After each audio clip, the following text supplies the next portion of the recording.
everybody, welcome back to an exciting week 10. I'm your host again, Jim Sammartino, aka Ninjace, and I'm very excited in this special episode. You're going to have me the entire episode because we gave Sean the night off, and the reason why is we have two special guests for you today. Would you like to meet them? Come on. I'd like you to introduce you to my feet.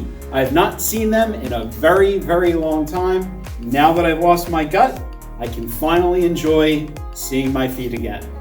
Pretty cool, huh? And the reason that you can see them is it's the first time I've been able to see them in about 5 years. Why? Because I hit my goal weight, actually exceeded my goal weight ahead of schedule, about 3 weeks early. Now, does that mean I stop and celebrate and have a pizza and a beer? Absolutely not. I'm actually going to keep up and keep pushing and go towards my next major milestone. My overall goal now is to try to get to 210 by the 4th of July. I want to celebrate with that beer and pizza on the 4th of July on the beach, being able to feel comfortable with my shirt off for the first time in I can't tell you how long. But I'm really happy to say I have that traction, and I hope that you have that traction as well and are still seeing those results. But for the technique of the week this week, I wanted to go back in time, back to my old MMA days, and talk to you a little bit about push-ups. Push-ups essentially come in two primary forms. They have the wide push-up, and they also have the more narrow push-up. That wide push-up is going to be helping you with your chest. That more narrow push-up is going to help you more with your arms. You still get a workout full upper body, but that's the two major differences between those. Anytime that you're doing it, you want to make sure that you're keeping your back straight and want to come down so your shoulder is in line with your elbow and then back up. Too far, especially in the beginning, you could hyperextend that shoulder, so you want to be careful for that. About 2 fist heights is about a good size for most people. Let me show you what that looks like. So as I noted, what you want to do is you want to set up. You can have your hands in fists or flat, whatever feels most comfortable.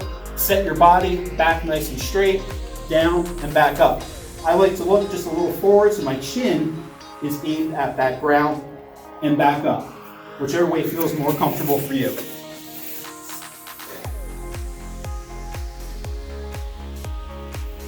Well, that's a pretty good workout, but hey everybody, I'm James.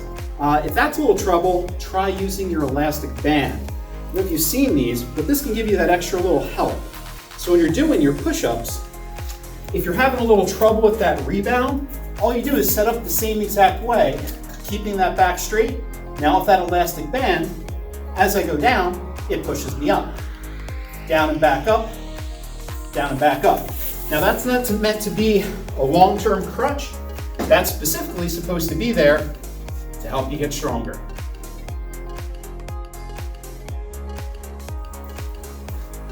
Hey everybody, I like that idea.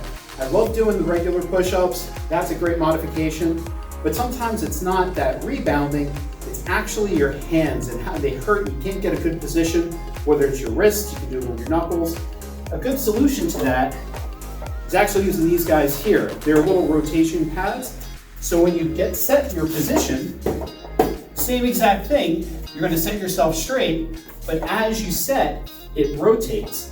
So you can put your hands in whatever comfortable position that you're at, and when you go down, you can twist in, you can keep it there, anything that helps you make you feel comfortable, and that ends up taking the pressure off your wrists.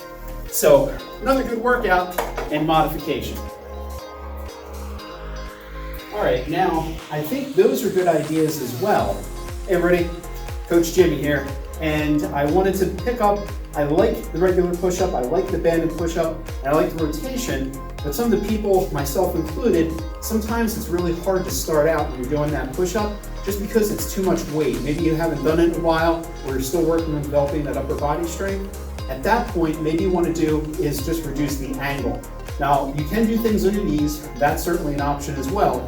The two other options that you have to reduce that weight is, remember, it's about 70% of your body weight. So if you weigh 100 pounds, that means when you're doing the push-ups, that ends up being 70 pounds worth that's doing upper body strength. If you can't bench 70 or do dumbbells to 70, then maybe you're not ready to do a full push-up just yet. Rule of thumb, but that's something to keep in mind. So to help that is you can get something like this, the little bands that you can hook up to a door frame. And all this does is the same exact technique, but you can modify the angle however you want. In this case, I like just put myself at about a 45-degree angle, and from here, I just do my regular push-up. Keeping my back straight, I can put my arms in, same exact thing.